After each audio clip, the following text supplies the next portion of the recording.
အသက်18နှစ်ပဲရှိသေးတဲ့လူငယ်လေးရွှန်အင်းတယောက်ဆရာဝန်စီကနေသူကင်ဆာရောဂါခံစားနေရပြီးအသက်ရှင်ဖို့3လပဲအချိန်ကျန်တော့တယ်ဆိုတဲ့စိတ်မကောင်းစရာသတင်းကိုကြားလိုက်ရပါတယ်သူဟာအကြောင်းကိုပြန်လာခဲ့ပြီးဂိတ်ဆောင်ဆရာကိုခွင့်စာပြကအကြောင်းနဲ့ဝင်လာခဲ့တယ်ဂိတ်ဆောင်ကသူ့ကိုပြဿနာရှာမဲ့ကောင်းလေးလို့ထင်နေပေမဲ့တကယ်တော့သူဟာ20တိုက်အကြောင်းလုံးမှာအမှတ်အများဆုံးရထားတဲ့စံပြကျောင်းသားတယောက်ပါသူ့ကိုစိတ်ပူပြီးမေးမြန်းနေတဲ့ကောင်မလေးကိုလည်းသူဟာအရင်ကနဲ့မတူပဲအေးဆက်ဆက်တုတ်ပြန်ခဲ့ပြီးစိတ်ဆိုးအောင်လုပ်ခဲ့ပါတယ်သူ့မှာအချိန်သိမ့်မရှိတော့တာမို့သူများကိုတန်ရောစင်မတွေ့စေခြင်းလို့ဖြစ်နိုင်ပါတယ်ရွှင်ငယ်တယောက်သူ့ဖခင်စီဖုံးဆက်ပြီးစစ်စစ်ချက်အဖြေထွက်တဲ့အကြောင်းပြောပေမဲ့လောင်းကစားမချောင်ကစားနေတဲ့သူ့အဖေကတော့တားဖြစ်သူကိုဂယုမဆိုင်ပဲဆေးရုံသွားတာပတ်စံကုန်တယ်လို့သာအော်ဟစ်ပြီးဖုံးချသွားခဲ့ပါတယ်ဒါဟာသူ့ကိုပိုပြီးစိတ်တန်ရစေခဲ့ပါတယ်စာသင်ခန်းထဲမှာတငယ်ချင်းဖြစ်သူကလာနောက်နေပေမဲ့သူကတော့ငြိမ်သက်နေတော့မှဆရာမစာသင်နေချိန်မှာသူဟာဝတ္ထုစာအုပ်ဖတ်နေခဲ့လို့ဆရာမကစာအုပ်သိမ်းပြီးအတန်းပြင်မှာတွားရက်ခိုင်းတဲ့ဖြစ်တယ်ပေးခဲ့ပါတယ်သူကတော့ငါ့မှာ3လပဲအချိန်ရှိတော့တာဘာကိုဂယုဆိုင်နေရအောင်မလဲဆိုပြီးအပြစ်ဒဏ်ကိုမမှုပဲအတန်းပြေးဖို့ဆုံးဖြတ်လိုက်ပါတော့တယ်ကျောင်းတိုင်းကိုကြော်ပြီးအတန်းပြေးဖို့စူးစမ်းနေချိန်မှာပဲသပင်ဖြူဖြူနဲ့အရန်လှတဲ့မိန်းကလေးတယောက်ရုတ်တရက်ရောက်လာပါတယ်သူမနာမည်ကရှူယူနေတဲ့သူမကလည်းအတန်းပြေးဖို့ရောက်လာတာပါ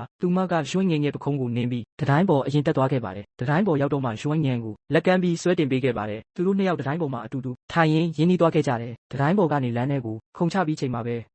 မမျော်လင့်ပဲရှေ့တက်မှာသူတို့ကိုစောင့်နေတာကတော့ကျောင်းကလူမိုက်ဆရာကြီးတို့မဟုတ်ဖခင်ဖြစ်နိုင်သူတူဖြစ်နေပါတယ်မင်းတို့ဘာလုပ်နေကြတာလဲလို့အော်မေးချိန်မှာပဲ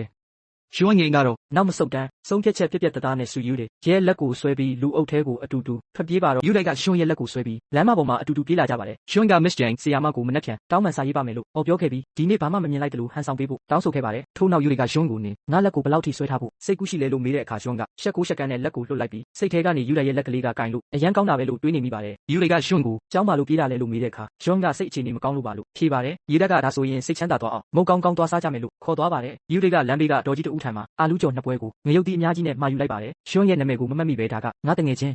သူ့နာမည်က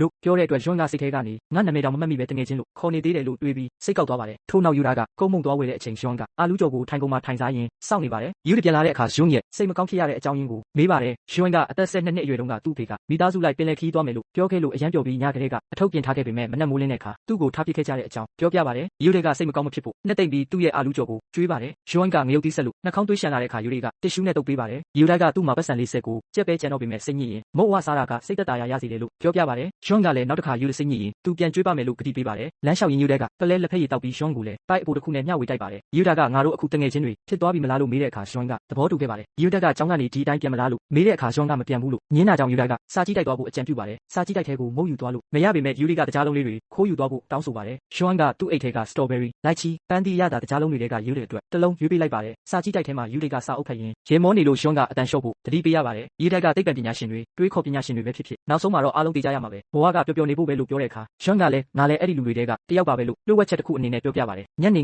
9:30ရောက်တဲ့အခါယူရီက6:30ဘတ်စကားမီအောင်အိမ်ပြန်ဖို့ပြင်ပါတယ်လမ်းမှာကိတ်မုတ်ဆိုင်ကိုတွေ့တဲ့အခါယူရီကရွှင်ကိုမိသားစုနဲ့အဆင်မပြေရင်တော့ကိတ်မုတ်ဝယ်သွားပေးဖို့အချို့မုတ်တွေကပျော်ရွှင်မှုစောင့်ကျင်းပေးနိုင်တယ်လို့အကြံပေးပါတယ်နောက်ဆုံးမှာတော့ယူရီကဘတ်စကားဂိတ်ကနေရွှင်ကိုနှုတ်ဆက်ပြီးထွက်ခွာသွားခဲ့ပါတယ်ကားထွက်သွားခါမှယူရီကရွှင်ရဲ့ဖုန်းနံပါတ်တောင်းဖို့မေးသွားခဲ့မှတတိယသွားပါတော့တယ်